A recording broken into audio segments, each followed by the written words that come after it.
Hey everybody, Jim Page here, fly fishing for the rest of us.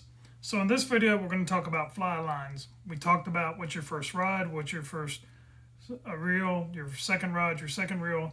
And we said, okay, for your first rod, you've got a 5-weight with a weight forward floating fly line. And for your second rod, you got an 8 or a 9 weight, depending on where you live, where you're going to fish. And you have another weight forward floating fly line. And we talk about the significance of an intermediate or a full sinking line.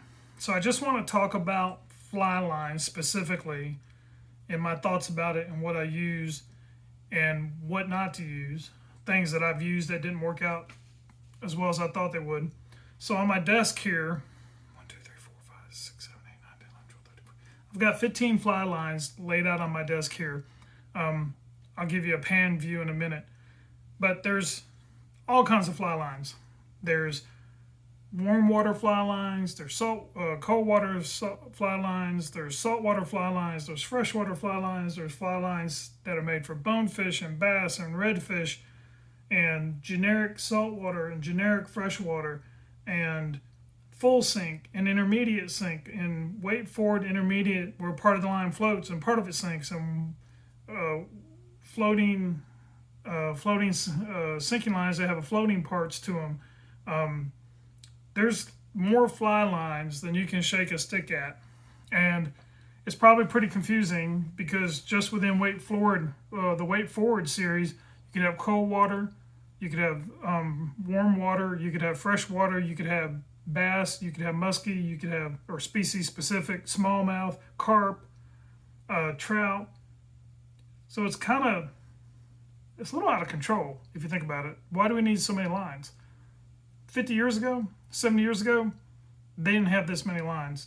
80 years ago, fly lines were silk line with the fly lines were made of silk with a silkworm gut for the leader, and you had to dry the silk line out every time you used it, and the insects would eat it if you weren't careful. So let's talk about some different fly lines and what really makes a difference and what really doesn't. So the first thing that makes a difference is cold water versus warm water. And the reason it makes a difference, warm water fly lines have a different core. They have a stiffer core, and many times the outer coating or the outer part of the fly line and the coating associated with it is different than a cold water line. So cold water versus warm water does make a difference. Sinking versus floating, of course, makes a difference. That's pretty obvious. But of course, some people are new to the sport, so I'm going to go ahead and say that. So when you talk about weight forward floating fly lines, you can get a bass bug taper. See, bass bug. You can get a bass taper down in a 5-weight. That was a Scientific Anglers. This is a Cortland. See, that says bass weight forward 5-weight. You can get a trout taper for brown trout, rainbow trout, freshwater trout, salmonoid species, weight forward 5. So you can have a weight forward floating 5-weight for trout, and then you can have a weight forward floating 5-weight for bass. And the taper is different. Most bass and redfish tapers have a heavier taper, more the mass of the taper is at the front of the fly line. Trout tend to have a longer, smoother, more even taper, unless it's a streamer line. You can have, this is another type. This says Grand Slam. A Grand Slam in saltwater is bonefish, tarpon, permit, and bonefish on the same day on a fly. That's what's considered a Grand Slam in the Florida Keys. There's other Grand Slams. There's a Grand Slam for freshwater. There's a Grand Slam in the Indo-Pacific area. But I wanted to point out is, so you buy a fly line, it comes in a box, a quality fly line, say $40 and more. I think probably PC Fin, their $25 fly line probably comes in the box. And on the box, some of them have a picture of the taper, what the fly line looks like. You see this is a pretty front-loaded taper. It's got a lot of the mass of the fly line in the front. It tells you how long it is, 100 feet. Most fly lines today are between 90 and 100 feet long. This is a smooth fly line. There's no texture to this fly line. They have come out with fly lines now that have texture. Some of them look like little shark scales. Some of them just look like ridges. They have airflow, has a ridge flow line that's got ridges in it. And on the back, it says, this has a chart, line weight. It tells you how long the head is, which is the fat part of the fly line. It's 40 feet. The total length of the fly line is 100 feet. So you got 40 foot ahead and 100. The other 6 foot is running line. It's thin, level line. And then the grain weight. And the grain weight for a 6 weight here is 180 grains.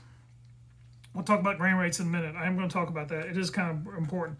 Then this one has a little indications of the technology in the fly line, kind of a little handy chart, which is kind of nice. So this is interesting. I'll tell you why this is interesting, because it's a Grand Slam. You can have redfish specific. This is redfish specific. You can have a general basic saltwater or freshwater taper, which is a little less. The taper and usually the taper and a generic fly line, it just says saltwater fly line or freshwater fly line. Usually the taper is not so front end loaded, but it's not as back end or even as like a bonefish taper. So here's just a generic cold water saltwater fly line, 5 weight. For those of you who have a 5 and a 9 or a 5 and an 8, you can use your 5 weight in saltwater. They make lines for it.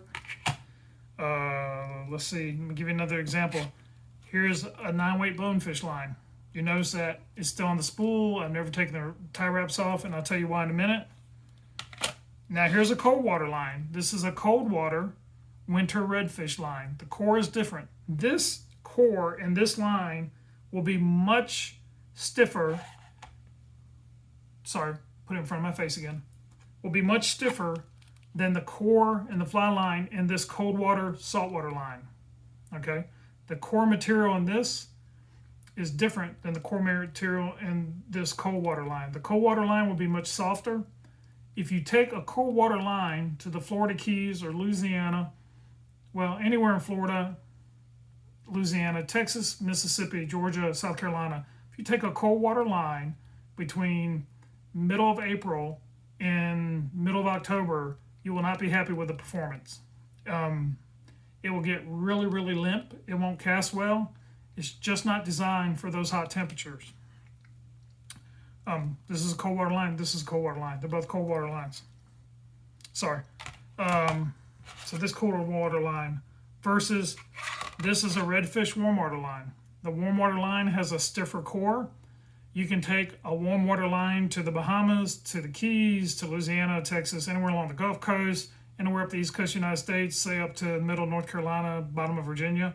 And this warm water line has a much stiffer core than this cold water line. Now, I will tell you that in the winter, even in the deep south, except we'll say south of Titusville, we'll say Central Florida down through the lower Keys, you probably can get by with not having a cold water line if you only fish, say, take a line across from Orlando, cut Florida across from Orlando, and go down south all the way to the Keys. You probably never need a cold water line. If you fish down there in the winter, Central Florida up, you're a good chance you're going to need a cold water line. When you get to Jacksonville, Florida, up through the Outer Banks, North Carolina, Outer and Inner Banks, through Virginia, Delaware, all the way up to the Northeast, in the winter, you're going to need a cold water line. That's all there is to it. A warm water line will be too stiff, and it will stay really stiff and get stiffer in the cold water. You need something with a softer core. So, rule number 1 is, if you fish a lot in the south during the winter and you never go anywhere, north, you might be able to get away with just a warm water line year round. If you, like me, I fish all over the place. I could be in Delaware at Thanksgiving, and I could be in the Keys at Christmas, or I could be in Central Florida or the coast of Georgia at Christmas. I need cold water and warm water lines. It does make a difference.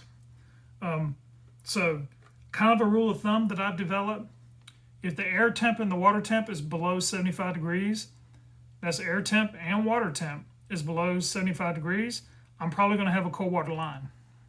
If the air temp and the water temp is above 75 degrees, I'm going to have a warm water line, or tropic line, or a warm water line. Now, If you go to the Caribbean, if you go to the Bahamas, if you look at a map, the Abaco Island is pretty far north when you compare it to the peninsula of Florida, or Florida, the state of Florida. So there might be times in the winter in Abaco Island where you need a cold water line if you're in there in the winter fishing for bonefish. Whereas if you go to Puerto Rico or further down, you might not need a cold water line ever. So just something to keep in mind. Always look at the relation of where you're fishing to the equator and look at the average temperatures online. So we talked about cold water versus warm water, that you're going to need cold. If you travel a lot and you travel all over the place, you're going to need both. Now let's talk about tapers a little bit more. So redfish tapers, bass tapers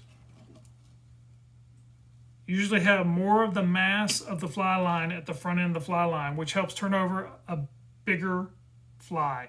A wind-resistant fly, a weighted fly, they're going to turn over better with a fly line that has the taper toward the front. Now they make bonefish tapers, which is not as heavily tapered in the front. It's a little more even.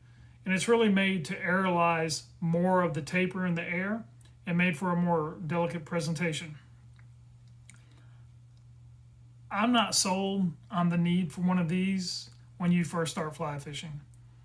If you're going to go to the Bahamas or the Yucatan Peninsula and you're going to fish for smaller bonefish, and you probably going to have some days without a lot of wind, or you can tuck away from the wind, and you're going to throw small flies like number 8, number 6 flies, you might want to need a bonefish taper. I'll tell you a story.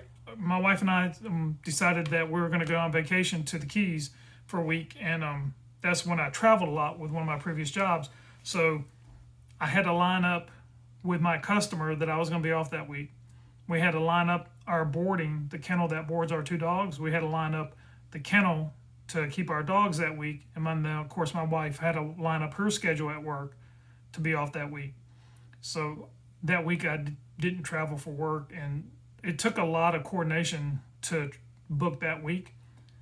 So 2 weeks out, and we had to book flights, we had to book hotels, all that other stuff. And I told my wife, I said, let's have a little relaxation time, because I was pretty tired from traveling a lot. And I said, let's do a little fishing. I'll find a guide.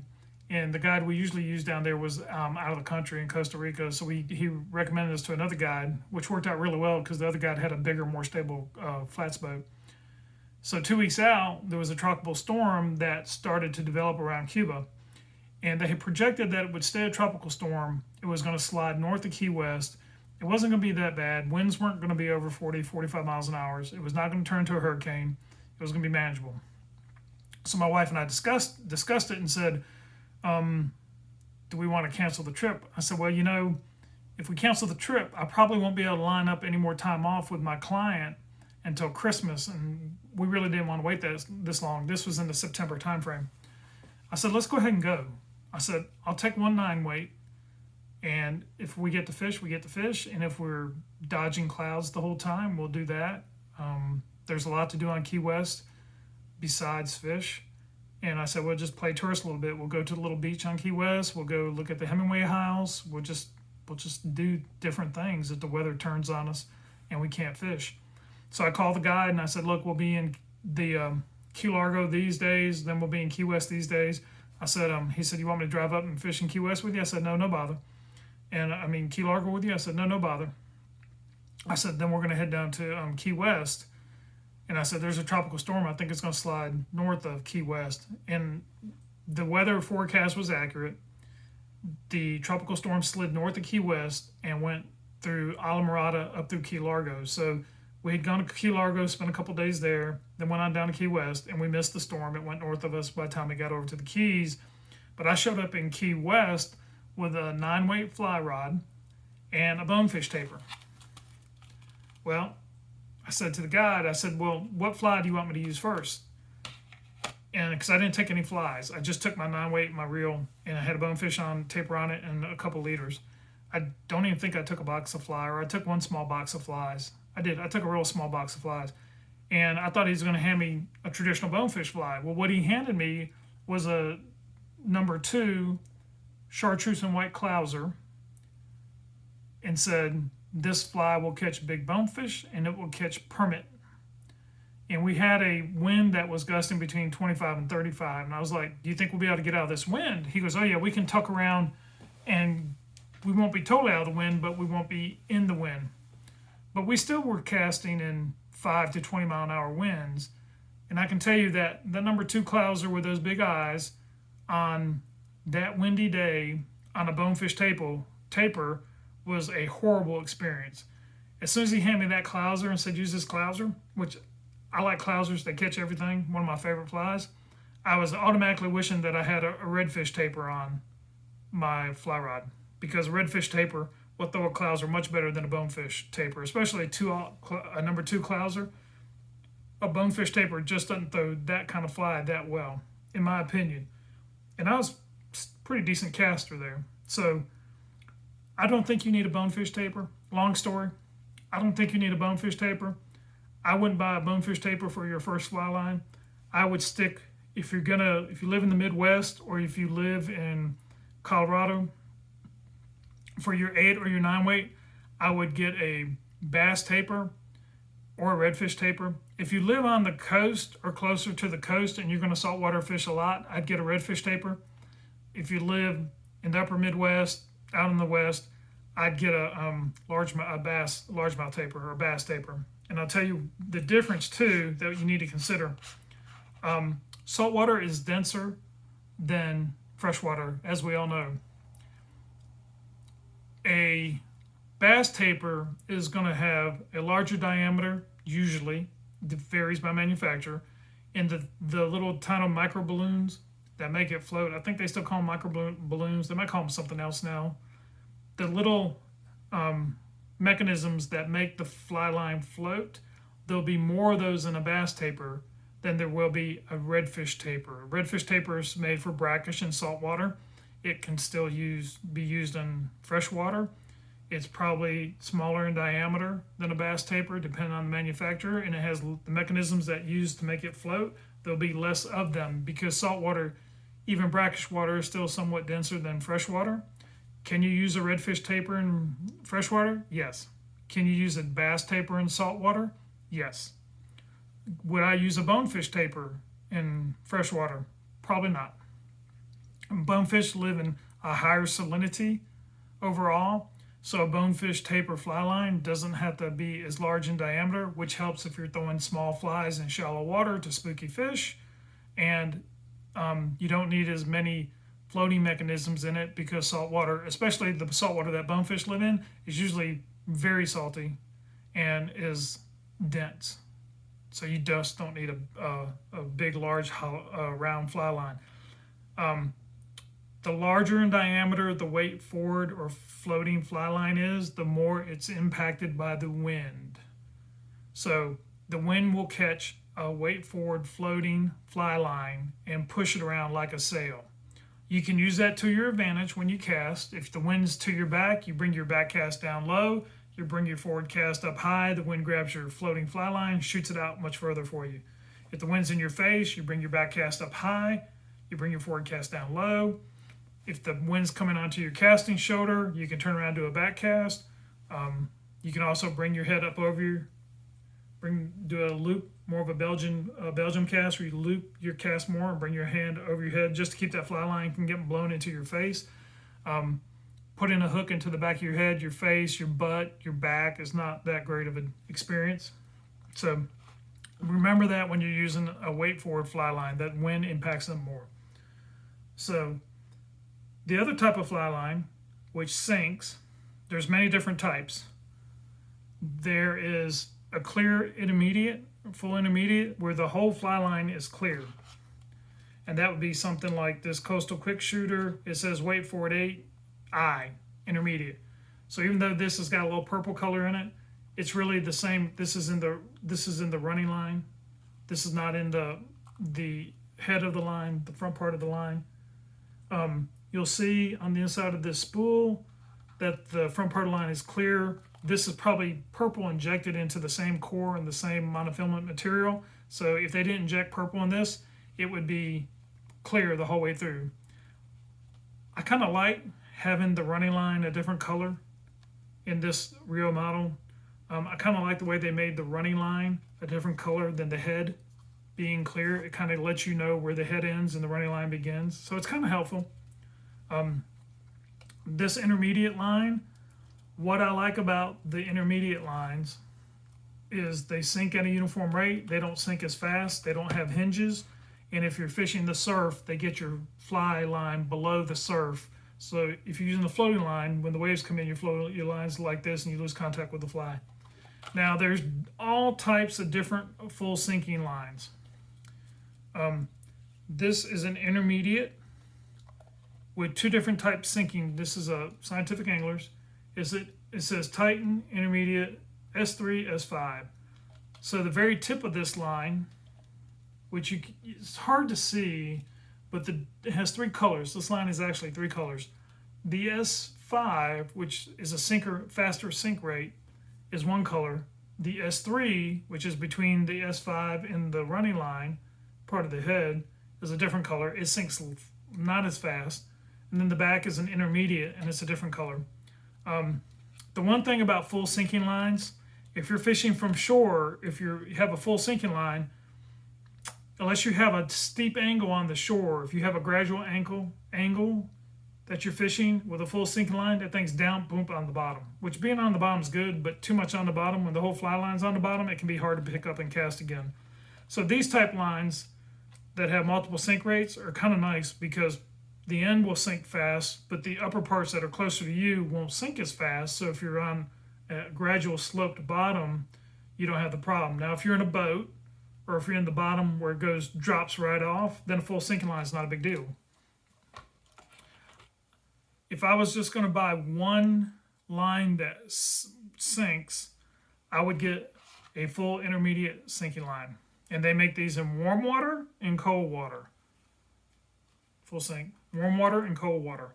And cold water would be what you use if the water temperature and the air temperature is, rule of thumb, 75 below, 70 below, you use the cold water. And you're saying, well, Jim, if I'm down in the Keys or down in Louisiana or Mississippi or anywhere in the Southeast where the water's not that deep, do I really need an intermediate sink?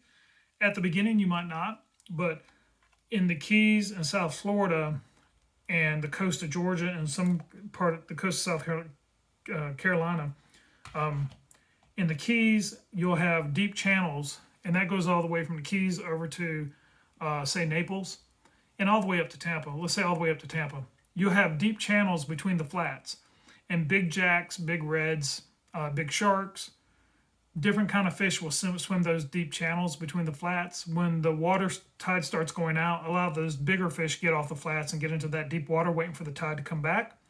So having a warm water intermediate sink will let you throw a big solid black seducer or a big half and half or a big deceiver into those deep channels. And it's very distinct. You'll see the flats will be sand and then you won't see the bottom anymore. It'll be dark green. And it's a deep channel, and there's barracuda and tarpon and sharks and jacks and reds, and just it's a highway for the fish. So anywhere, say south of Tampa, down around through the Keys up to Biscayne Bay, you'll see those channels, and also in the Bahamas, you'll see deep channels between flats too. And a lot of times the channels go in and out of the flats, and the bonefish will be up on the edge, and then big stuff swims through the channels up onto the flat. So it is handy to have an intermediate sink for warm water. In cold water, there's a lot of deep water in the northeast part of the country. A lot of jetties, a lot of deep water off the jetties. Stripers, bluefish, weakfish, halibut or flounder, depending on the species you catch. When you go offshore, if you're in a boat, you got tog and different bottom fish that you can catch. West Coast, really deep water on the West Coast, so that's kind of a no-brainer out there to have an intermediate sink or some kind of sinking line if you're fishing the West Coast. Like I said, I do like the intermediate line if you're fishing the surf. A lot of people use floating lines for the surf, and if you watch the waves come in, you see their floating line going up and down, you kind of lose contact with your fly. So if you are going to go on a family vacation and there's some surf fishing around close to you, then you want an intermediate sink to do that type fishing. Now, we talk about a lot of weight forward fly lines. That's become a standard in floating fly lines. Even some of the intermediate sinks are considered weight forward because they put more mass of the head up on the front of that fly line. There is an old fly line called a double taper. This basically has the same type taper at both ends of the fly line. So where a floating line has a running line and a head, and the running line is very skinny and it's the same diameter all the way through. So you've got a 30 or 40 foot head and you've got 50 or 60 foot of running line. That running line is the same skinny taper all the way that entire length. The double taper basically has the head at both ends. In theory, you can take a double taper, use it, and when that one end wears out, you can switch it and put the taper on the other end and use it. So technically, you could get a longer lifeline out of it. And a lot of folks who live out west like to use the double taper for trout, just because the shortness of cast and it does well with roll casting. I have double tapers. I've tried them. I don't like them. If you have a 5-weight and a 9-weight, I do not recommend getting a 5-weight double taper. There's a lot of really good trout fishermen out west who use double tapers on their 5-weights and 6-weights and 4-weights and 3-weights. But to start off with, I would not get a double taper fly line. Maybe later down the road you could get one, but I just don't think they're that great. I don't think they cast that well. But that's just my opinion. And I don't consider myself a trout fisherman. I fish for trout, but I'm not a trout fisherman. So I do want to do a little discussion. I'm just trying to move some of these fly lines out of the way. I've got a gazillion fly lines here. A little discussion about fly lines too. So the American Fly Fishing Tackle Association has come out with standards. And the two standards that are important, one is a fly line weight specification standard. The other standard, which is not as important for us, but it is for the people who manufacture fly lines, they have a reel seat standard. So the foot of the reel seat on the rod and the foot of the reel, they make standard sizes. So when you buy a reel that's weighted for 8/9, it fits on a rod that's an 8/9. Not important for us as long as you buy the reel. Don't buy a 12-weight reel and put it on a 9-weight fly rod.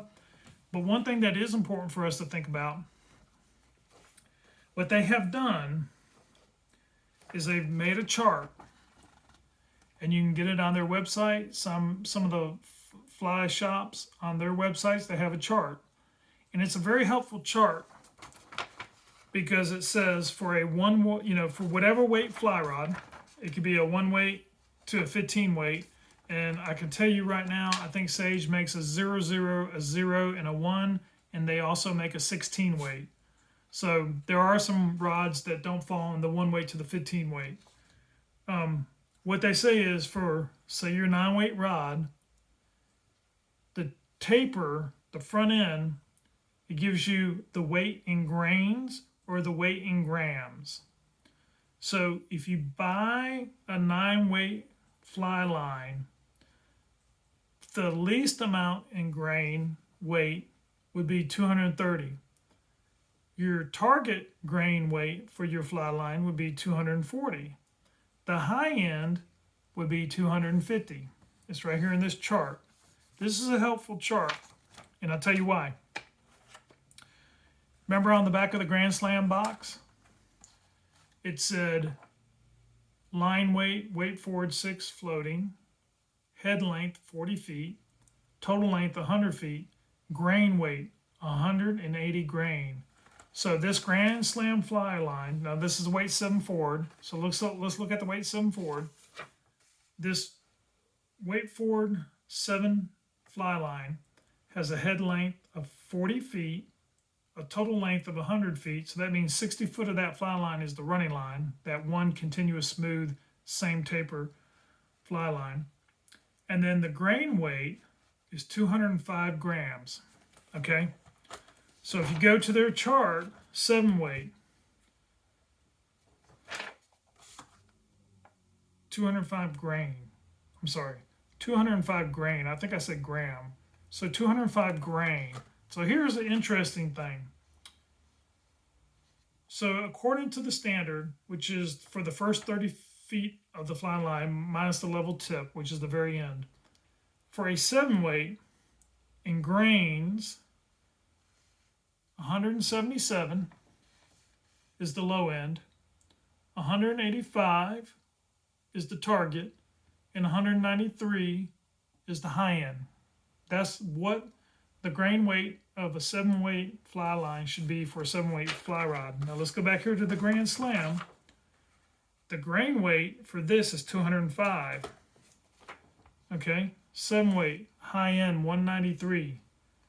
Okay, so if you look at this, not only is that Grand Slam above the high end for a 7 weight fly line, it's above the low end for an 8 weight fly line. Okay, so that would tell me if I bought a fast action fly rod for saltwater, one that doesn't bend very much, has a very stiff action, that this fly line would load a very fast action saltwater fly rod easily in the 7 weight category. It would probably load a slower action 8 weight fly rod too. If you have a slower action rod or a moderate action rod or a moderately fast action rod, my opinion is you don't want to overload it with a really heavy grain weight fly line. You want to have a fly line that is closer to the target grain weight. So your first fly rod is being a 5 weight. You can use it for panfish, trout, small bass. If you went with a less expensive fly rod, it probably has a lower modulus graphite and it probably bends more, probably flexes more, which is fine. There's nothing wrong with that. Well, when you look at a 5 weight floating fly line, think about this. If I was going to buy, say, a fiberglass rod, or what would be considered a slower action trout rod, I would probably want to get a 5 weight fly line that had a grain weight of 134 to 140 grams. If I was going to buy, say, an Orvis H3 5 weight or a Sage Igniter 5 weight, then I probably would want to go with a fly line from 140 to 146 grams. It's just going to cast better. I think the Sage Igniter is probably the fastest fly rod on the market. I had some. I don't have any more. I'm too old. I don't throw fast fly rods like that anymore. I have injuries. I'm an old man. Can't do it. So if I had a 7 weight Sage Igniter still, which I had one and I sold it, I would have no problem starting off with a 7 weight fly line that was 193 grains. I would have no problem. I would have no problem. That Sage Igniter was so fast, I would have no problem probably going up to a 218 grain fly line, which is the high end of an 8 weight. I don't know why fly rod manufacturers have gotten their fly rods so fast. When I was young, I could throw any kind of fly rod I wanted. Didn't matter. I was young, strong, stupid, all that good stuff. But now that I'm older and I have some injuries, I don't throw those fast fly rods anymore. And I do think it makes a difference what fly line you throw on your fly rod. So think about this. If you have to print this chart off, it's easy to do. When you go buy your fly line, so you got your 5 weight, say you've got a 5 weight from Echo that was $100, or maybe a St. Croix that was $150. One of your less expensive fly rods, or a Temple Fork Outfitter, say it was $100 to $200. I would probably go and tell the folks at the fly shop, or you can order it online and just look at the grain weights on the 5 weight fly lines and get one that is a lower grain weight. I think you will be happier with it and not go with a real heavy grain weight. Now, there's a lot of people who say, oh, well, I have my students using one size line heavier on their fly rod to teach them how to cast so they can feel the fly rod load. Well, that's good and bad. So think about it like this. If you say your 5 weight, your first fly rod, your 5 weight, say you're going to overline it with a 6 weight line. Well, a 5 weight line is 134 grain weight to 146 grain weight. A 6 weight line is 152 grain weight at the bottom. So you're only overloading the fly rod by 6 grains in weight. That's not a whole lot. I'd rather you see you learn how to cast with the target grain weight fly line with your fly rod. Because if you can cast 140 grain weight fly line on a 5 weight, then if you go up a little bit heavier, it won't be a problem. If you go down a little bit lighter, it won't be a problem. And also, this is for the first 30 feet. This standard they develop is only for the first 30 feet. Remember, when we looked at these different fly lines, the head length was 40 feet. So there was 10 more feet on this than what the standard was specified to. So be thinking about that. Try not to overload a slower action fly rod with too heavy a grain weight line. Now if you spend $900 on an igniter and you want to throw, you can put any line on it you want. It's a 7 weight line, doesn't matter if it's a heavy one, a light one, it doesn't matter.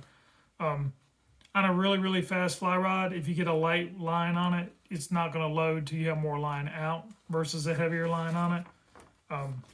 So that's also something to think about. So what am I buying for my 9 weight? The first line I buy for my 9 weight, it's either going to be the introductory level fly line made by either Scientific Anglers or Cortland or Rio. That's about $40 price point. It's a weight forward. It probably just says it has a basic title to it. I can look it up or I'll post it in my video link. I'm getting that first level $40 beginner fly line. It doesn't even have a species specific title on it. It usually has a more generic title on it. It'll work fine. Especially on your 5 weight, if you have a less expensive 5 weight. If you really shell out a lot of money for your 8 or 9 weight, if I lived somewhere where 80 or 90% of my fishing was going to be in freshwater, I'd buy a bass bug or a bass line. And if I went to the saltwater for redfish, I would use that bass line. I wouldn't even worry about it. If I lived along the coast and I did a lot of fishing in saltwater and very little fishing in freshwater, then I would get a redfish taper. Warm water redfish taper, cold water redfish taper. I don't think you can go wrong with a Scientific Anglers or a Cortland or a Rio or a Wulff. They also make a good line. They make sinking, intermediate sinking, trout lines, bonefish lines, tropic lines. They make good lines also. I don't think you can go wrong with any of those lines. I will tell you that when Rio is a newer fly line company. When they first came out, they had some problems with their fly lines cracking, their tropical fly lines, especially the tarpon series. I had a couple that cracked and I had to take them back, but I think they're much better now. So Scientific Anglers and Cortland have been around forever. I mean, really, Cortland, Scientific Anglers, they've been around a long time. The other thing too is, if you are going to keep a cold water line and a warm water line, or a intermediate sinking line and a floating line, keep these spools. Don't throw these spools away. So when you take a fly line off your reel, you can wind it back on the spool. There are little devices, little line changer devices you can purchase. Those are great. But at a minimum, keep your spool. Now, some companies are moving away from these plastic spools. Cortland is kind of moving away from them. Scientific Anglers is kind of moving away from them. The Cortland spools are still pretty usable. They actually have some that are kind of weird. Scientific Anglers, I think, has a spool that's just paper. It's a one-time use, and it's just recycled paper. I applaud anybody for doing that. But if you're going to swap your lines back and forth, you need to be able to store it somewhere, store it on this, on one of these. So don't throw these away. Keep these. You can use them. Sooner or later, they'll come in very handy. So your 5-weight, you're going to have weight forward floating, either a trout or just a generic. You can go trout, you can go just generic freshwater, generic saltwater, or you can go bass. Either way, think about whether you need and here's a 5-6 weight Cortland. Oh, I meant to show you this one. So this is a Cortland 5 and 6 weight. This 5-6 weight is a tropic series, and it's 200 grains. So a 5 weight, get this now, a 5 weight, the high end is 146 grain. A 6 weight, the high end is 168 weight. This is 200 grains. So this Cortland line labeled 5-6 is a higher grain weight than the 6 weight, 168 grain defined by the standard. You could actually just about throw this on, well, it's a 200 grain. Yeah, you could throw this on a 7 weight if you wanted to.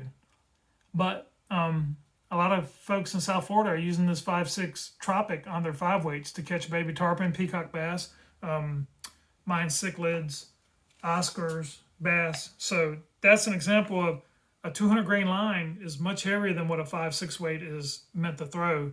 And if you throw that on a 5 weight, a really soft 5 weight, it might not be that fun. But if you have a fast 5 weight, it'd be just fine.